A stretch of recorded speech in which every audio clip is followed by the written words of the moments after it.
ವಿಮಾನದಿಂದ ಕಿಟಕಿ ಮೂಲಕ ಹಾರಿ ಸಾವನ್ನ ಗೆದ್ದಂತ ಪ್ರಯಾಣಿಕ ಅಂದ್ರೆ 242 ಜನರು ಪ್ರಯಾಣಿಕರು ಈ ವಿಮಾನದಲ್ಲಿದ್ರು.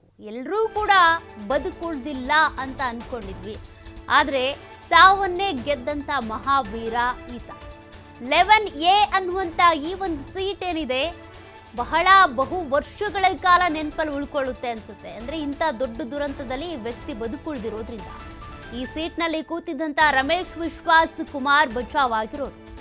ಭಾರತೀಯ ಮೂಲದ ಬ್ರಿಟನ್ ಪ್ರಜೆ ರಮೇಶ್ ವಿಶ್ವಾಸ್ ಕುಮಾರ್ ಸಾವಿನ ದವಡೆಯಿಂದ ಗ್ರೇಟ್ ಎಸ್ಕೇಪ್ ಆಗಿರುವಂತ ಅದೃಷ್ಟವಂತ. ರಮೇಶ್ ಏನಿದ್ದಾರೆ ಎಮರ್ಜೆನ್ಸಿ ವಿಂಡೋದಿಂದ ಜಿಗಿದು ತಮ್ಮ ಪ್ರಾಣ ಉಳಿಸಿಕೊಂಡಿರೋದು. ವಿಮಾನ ದುರಂತದಲ್ಲಿ ಅಚ್ಚರಿ ರೀತಿಯಲ್ಲೇ ಪಾರಾಗಿರೋದು.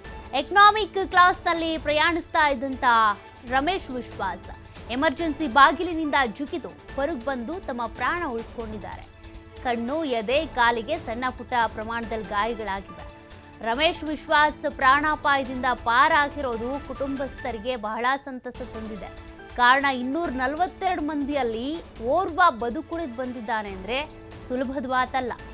20 ವರ್ಷದಿಂದ ಲಂಡನ್ನಲ್ಲಿ ವಾಸವಿರುವಂಥ ರಮೇಶ್ ಭಾರತ ಮೂಲದ ಬ್ರಿಟಿಷ್ ಪ್ರಜೆ. ಇವರು ರಮೇಶ್ ವಿಶ್ವಾಸ್ ಕುಮಾರ್ ಅಂತೇಳಿ ಪ್ರತಿಯೊಬ್ಬರು ಕೂಡ ಅನ್ಕೊಂಡಿದ್ರು 242 ಮಂದಿಯೂ ಕೂಡ ಬದುಕುಳಿಯೋದಕ್ಕೆ ಸಾಧ್ಯನೇ ಇಲ್ಲ ಅಂತ. ಆ ಫ್ಲೈಟ್ ಕ್ರ್ಯಾಶ್ ಆಗೋವರೆಗೂ ಇವ್ರು ಅಲ್ಲೇ ಕೂತಿದ್ರೆ ಇವರು ಬದುಕ್ತಾ ಇರಲಿಲ್ಲ.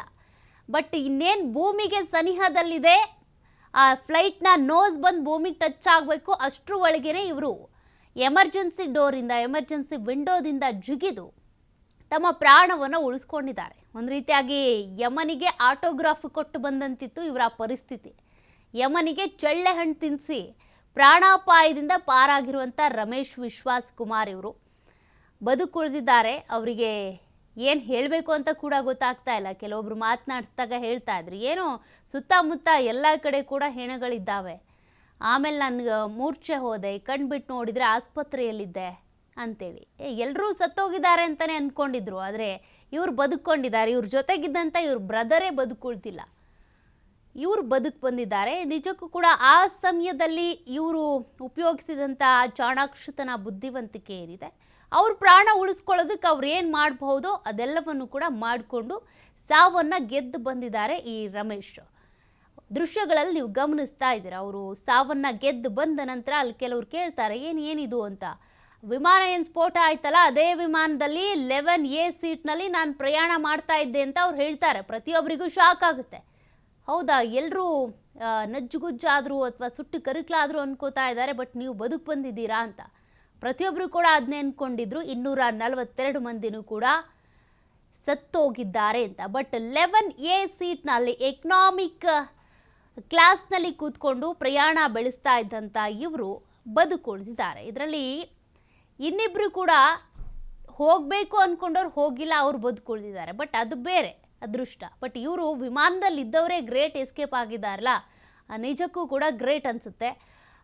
ಯಮ ಬಂದು ನಿಂತಿದ್ದಾನೆ, ಬಟ್ ಯಮನ ಹತ್ರನೇ ನಾನು ಬರಲ್ಲ ಹೋಗು ಅನ್ನೋ ರೇಂಜ್ಗೆ ಆ ಒಂದು ವಿಂಡೋದಿಂದ ಎಸ್ಕೇಪ್ ಆಗಿ ಬಂದಿರುವಂಥ ದೃಶ್ಯ ಇದು.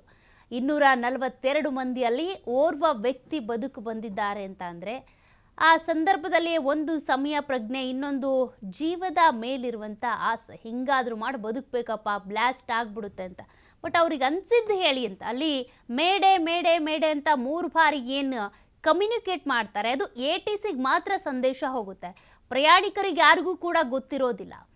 ಆ 15ರಿಂದ 18 ಸೆಕೆಂಡಲ್ಲಿ ಆಗಿರುವಂಥ ಈ ಘಟನೆ ಏನಿದೆ, ಆ ಸಂದರ್ಭದಲ್ಲಿ ಅಟ್ಲೀಸ್ಟ್ ನಮ್ಮ ಜೀವ ಹೋಗ್ತಾ ಇದೆ, ಒಂದು ದೇವರು ಪ್ರಾರ್ಥನೆ ಮಾಡ್ಕೊಳ್ಳೋಣ, ಲಾಸ್ಟ್ ಕಾಲ್ ಇದು ಅಂದ್ಕೊಂಡು ಏನಾದರೂ ಅನ್ಕೋತಾರೆ ಅನ್ನೋದಕ್ಕೂ ಕೂಡ ಅವ್ರಿಗೆ ಇನ್ಫಾರ್ಮೇಷನ್ ಗೊತ್ತಿರಲಿಲ್ಲ ಪ್ರಯಾಣಿಕರಿಗೆ. ಬಟ್ ಈ ಪ್ರಯಾಣಿಕ ಮಾತ್ರ ಏನಿದ್ದಾರೆ ವಿಶ್ವಾಸ್ ರಮೇಶ್ ಕುಮಾರ್ ಅಂತೇಳಿ ಇವರು ಏನಿದ್ದಾರೆ, ಅದು ಹೆಂಗೆ ಗೊತ್ತಾಯ್ತೋ ಗೊತ್ತಿಲ್ಲ, ಹೆಂಗಾದರೂ ಮಾಡಿ ನಾನು ಇದರಿಂದ ಜಿಗಿದ್ರೆ ಮಾತ್ರ ಬದುಕೋತೀನಿ, ಇಲ್ಲ ಬ್ಲಾಸ್ಟೇ ಅಂದ್ಕೊಂಡು ಜಿಗಿದು ಬದುಕೊಂಡು ಬಂದಿದ್ದಾರೆ. ಪ್ರತಿಯೊಬ್ಬರು ಕೂಡ ಇವ್ರನ್ನ ಮಾತನಾಡ್ಸೋದಕ್ಕೆ ಟ್ರೈ ಮಾಡ್ತಾ ಇದ್ದಾರೆ. ಬಟ್ ಅವ್ರಿಗೆ ಮಾತಾಡೋದಕ್ಕೆ ಏನು ಮಾತಾಡಬೇಕಂತಲೇ ಗೊತ್ತಾಗ್ತಾ ಇಲ್ಲ. ಸಾವನ್ನೇ ಗೆದ್ದು ಬಂದಿರೋದು, ಸಾವಿನ ದವಡೆಯಲ್ಲೇ ಇದ್ದು ಎಸ್ಕೇಪ್ ಆಗಿ ಬಂದಿರುವಂಥ ವಿಶ್ವಾಸ್ ರಮೇಶ್ ಕುಮಾರ್ ಇವರು. ಸಣ್ಣ ಪುಟ್ಟ ಗಾಯಗಳಾಗಿದ್ದಾವೆ, ಅದಕ್ಕೆ ಸದ್ಯ ಅವರು ಹಾಸ್ಪಿಟಲಲ್ಲಿ ಚಿಕಿತ್ಸೆಯನ್ನು ಕೂಡ ಪಡ್ಕೊಂಡಿದ್ದಾರೆ. 20 ವರ್ಷದಿಂದ ಅವರು ಲಂಡನ್ನಲ್ಲೇ ಇರೋದು.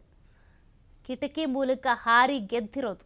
ಅವ್ರನ್ನ ನೋಡಿದ್ರೆ ನೀವು ಗಮನಿಸ್ಬೋದು, ಮೈ ಅಂದರೆ ಕಟ್ಟುಮಸ್ತಾದಂಥ ದೇಹ, ಒಳ್ಳೆ ಜಿಮ್ ಟ್ರೈನರ್ ರೀತಿಯಾಗಿದ್ದಾರೆ.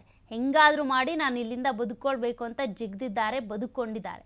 ಅಂದರೆ ಭೂಮಿಗೆ ಆ ಫ್ಲೈಟ್ ಟಚ್ ಆಗೋದಕ್ಕೂ ಮುಂಚೆನೇ ಇವ್ರು ಜಿಗಿದುಕೊಂಡಿದ್ದಾರೆ. ಅದು ಟೇಕ್ ಆಫ್ ಆಗಿದ್ದು ಕೂಡ ಜಾಸ್ತಿ ಎತ್ತರ ಏನಿರಲಿಲ್ಲ, 675 ಅಡಿ ಇತ್ತು. ಅದೇ ವೇಗದಲ್ಲೇ ಕೆಳಗೆ ಬಂದು ಬೀಳ್ತಾ ಇತ್ತು. ಅದೇ ಸಂದರ್ಭದಲ್ಲಿ ಇವರು ಎಸ್ಕೇಪ್ ಆಗಿರೋದು.